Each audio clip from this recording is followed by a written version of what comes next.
تو جو بیت رہی تھی بلال پر، ابو فقیہ پر، زنیرہ پر، جو ان پر بیت رہی تھی، جو خباب پر بیت رہی تھی، جس طرح ہلاک کیا گیا ہے حضرت سمیہ کو، حضرت یاسر کو، یہ ساری تکلیفیں انہیں بھی تھی، لیکن کیا اس کا یہ بالواسطہ ایذا محمد کے لیے نہیں تھا صلی اللہ علیہ وسلم، آپ کے ساتھی، آپ کے جانثار، لیکن آپ ان سے بھی کیا کہیں، فصبروا فصبروا فصبروا۔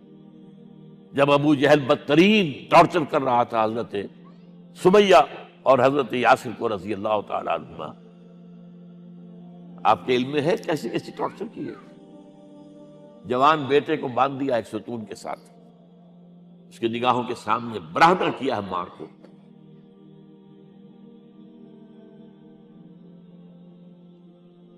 ہاتھ میں ایک مورتی ہے، جب تنگ آ گیا، ستا کر تنگ کر کے مار مار کے حضرت سمیہ ٹس سے مس نہیں ہو رہی، کہتا ہے تم ایک دفعہ کہہ دو سمیہ کہ ہاں اس مورتی میں بھی کچھ ہے، میں تمہیں چھوڑ دوں۔ انہوں نے تھوک دیا، برچھا مارا ہے شرمگاہ کے اندر۔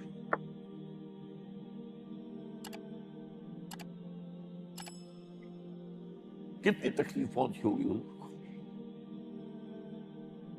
لیکن آپ گزر رہے، اصبروا یا آل یاسر فإن موعدکم الجنہ، اے یاسر کے گھر والوں صبر کرو، تمہارے استقبال کی تیاریاں ہو رہی ہیں جنت میں۔ یہ سیرت کوئی بلاتا سناتا ہے، یہ سیرت۔ یاسر کے ساتھ کیا کیا ہے؟ 4 اونٹ نر سانڈ، اور ان کے ساتھ رسے باندھ کر ایک رسے سے ان کا ایک بازو باندھا، ایک سے دوسرا بازو، ایک سے ایک ٹانگ، دوسرے سے دوسری ٹانگ، انہیں دوڑایا ہے کہ پرکھتے ہو جیسے قسم کے۔ یہ دین ایسے ہی قائم نہیں ہوا، عدل و انصاف کا نظام ٹھنڈے ٹھنڈے قائم نہیں ہوتا، گھر میں آرام سے بیٹھے ہوئے قائم نہیں ہوتا۔ اور سنیے، 3 برس شیب بنی ہاشم کے تو قید ہے، 3 برس ٹوٹل بائیکاٹ، ایک گھاٹی، ادھر پہاڑ ادھر پہاڑ، دونوں طرف جو ہے پہرے، کوئی کھانے پینے کی چیز اندر نہیں جائے گی، اور پورا خاندان بنی ہاشم، وہ بھی کہ جو ایمان نہیں لائے، وہ قبائلی زندگی تھی نا۔ بنو ہاشم چونکہ حضور کو پشت پناہی چھوڑنے کو تیار نہیں ہوئے، ابو طالب نے آخری وقت تک بھی ساتھ نہیں چھوڑا۔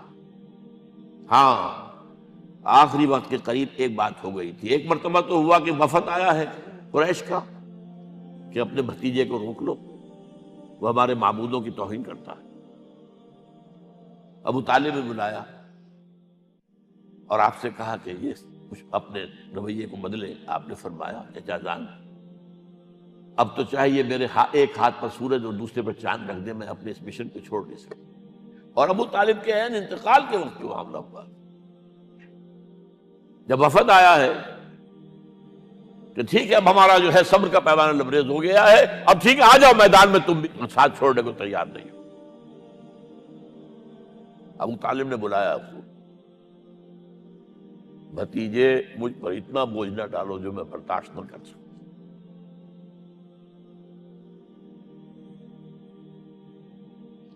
حضور کی آنکھوں میں آنسو آ گئے۔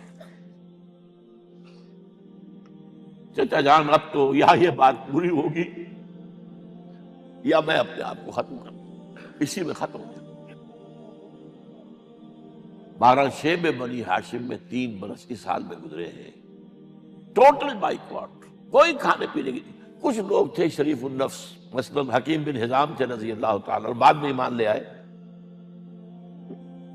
حضرت خدیجہ کے وہ رشتہ دار تھے، وہ پہاڑ پر چڑھ کر ایک طرف سے رات کی تاریکی میں، دونوں دروازے تو بند ہیں، پہاڑ پر چڑھ کر چوٹی سے نیچے اتر کر کوئی چیزیں کھانے پینے کی دے آئے بس صلی اللہ علیہ وسلم۔ کوئی اور ایک آدھ ہوگا ایسا۔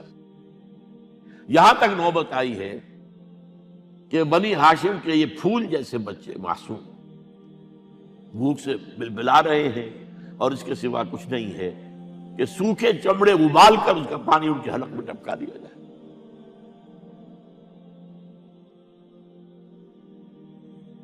اور جو ہوا وادی طائف میں، جب مکے والوں نے فیصلہ کر لیا کہ آپ قتل کر دو، ابو طالب بھی فوت ہو چکے ہیں، اب کوئی اندیشہ نہیں، کوئی خانہ جنگی شروع نہیں ہوگی،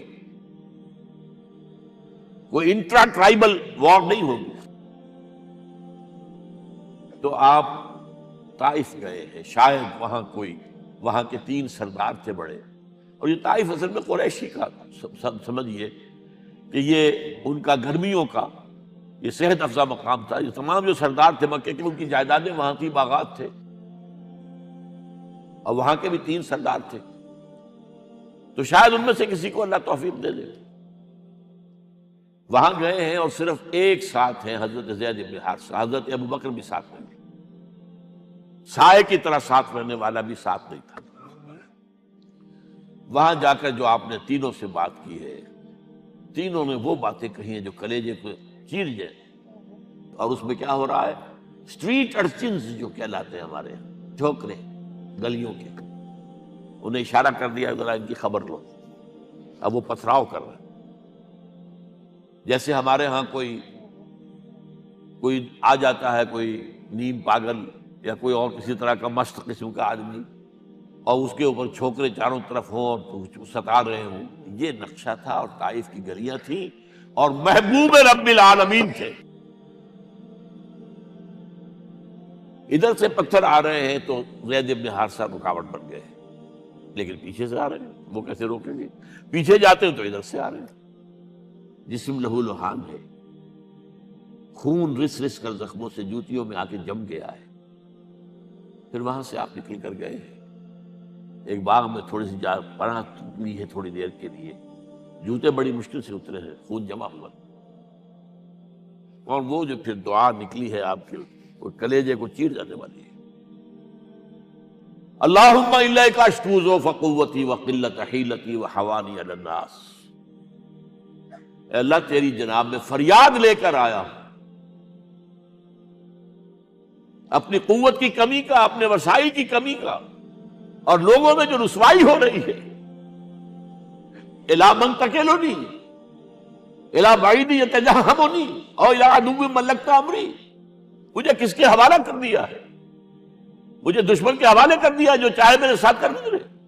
لیکن پھر مقام عبدیت کا ظہور ہوتا ہے، ان لم یکن علی غضبک فلا ابالی، اے اللہ اگر تو ناراض نہیں ہے، مجھے اندیشہ یہ ہو گیا کہ کہیں تو ناراض تو نہیں ہو گیا ہے، کہیں تو نے میرا ساتھ تو نہیں چھوڑ دیا ہے۔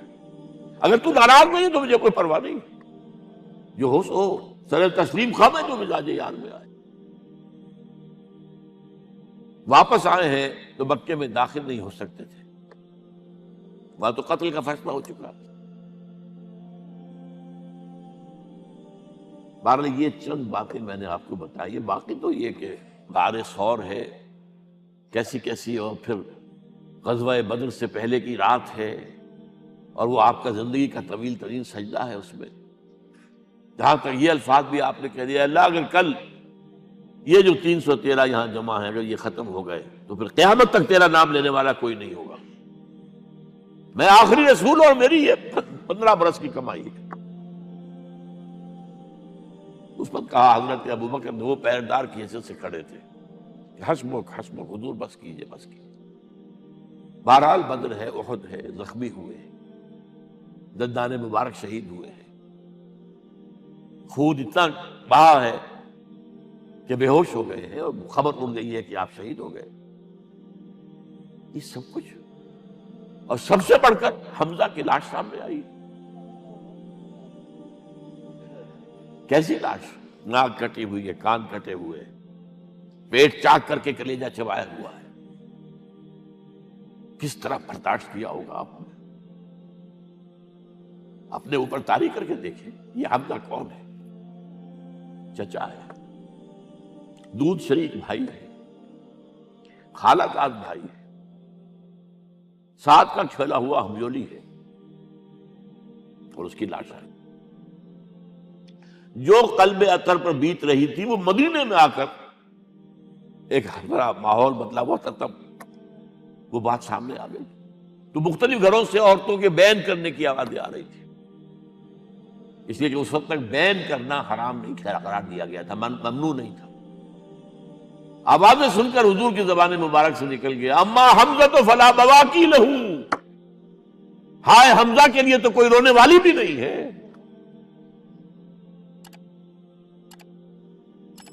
اس پر پھر صحابہ نے، انصار نے اپنے ہاں کی خواتین کو حضرت صفیہ کے یہاں بھیجا، وہ سگی بہن تھی، وہاں انہوں نے جا کے بھی تعزیت کی بہن کی. غزوہ احزاب کا آپ نے سن ہی لیا، اسوہ رسول پر نہ معلوم کیا کیا باتیں لوگوں میں مشہور ہو گئی. وہ اسوہ کیا تھا؟ جب خندق کھودنے کا فیصلہ ہوا ہے تو خندق کھود رہی ہے، حضور بھی لگے ہوئے ہیں، بھاری بھاری پتھر اٹھا کر کندھے پر لا کر باہر پھینک رہے ہیں. پتھریلی زمین تھی، ایک پتھر کسی سے ٹوٹا نہیں تھا، تو حضور نے جو ہے 3 دفعہ جو اس کے اوپر ضرب لگائی تب ٹوٹا ہے. لیکن یہ کہ کئی دن کے فاقے ہو چکے تھے، کھانے کو کچھ نہیں، پورا محاصرہ تھا، 12,000 کا لشکر گھیرے ہوئے. یہاں تک کہ آپ کو معلوم ہے کہ گھروں کے اندر بیت الخلا تو نہیں ہوتے، باہر جاتے تھے قضاء، اس کا کوئی امکان نہیں. شدید ترین آزمائش جو ہوئی ہے اس کا نتیجہ ایک طرف یہ نکلا کہ منافقین کا نفاق ان کی زبانوں پر آ گیا. قرآن مجید میں ہے یہ انہی آیات میں، ما وعدنا اللہ ورسولہ الا غرورا، ہمیں تو اللہ اور اس کے رسول نے دھوکہ دے کے مروا دیا. ہم سے کہا تھا کہ قیصر و کسریٰ کے خزانے تمہارے قدموں میں آئیں گے، اور حال یہ ہے کہ اب رفع حاجت کے لیے باہر نہیں جا سکتے، کھانے کو کچھ نہیں. اس وقت کچھ صحابہ آئے ہیں حضور صلی اللہ علیہ وسلم سے، دیکھیے فاقے سے کمر دوہری ہوئی جا رہی ہے، ہم نے اپنے پیٹوں پر پتھر باندھے، چادروں کے ساتھ پتھروں کسا ہوا تاکہ کمر سیدھی رہے. حضور نے اپنا کرتا مبارک اٹھا کر دکھایا، 2 پتھر میں. یہ ہے اسوہ، یہ ہے آپ کی سنت، آپ کا اسوہ حسنہ. لیکن اس اسوہ حسنہ سے فائدہ کون اٹھا سکتا ہے؟ لقد كان لكم في رسول الله اسوة حسنة لمن كان يرجو الله واليوم الآخر وذكر الله كثيرا. اسوہ تو اپنی جگہ ہے، قرآن میں ہدایت سب کے لیے، ہدی للناس، لیکن فائدہ اٹھائیں گے صرف متقین، ہدی للمتقین ہے سب کے لیے. اسوہ سب کے لیے ہے، لیکن استفادہ وہی کر سکے گا جو 3 شرطیں پوری کرے: اللہ اور یوم آخر پر ایمان، اور اللہ کا ذکر کثرت کے ساتھ.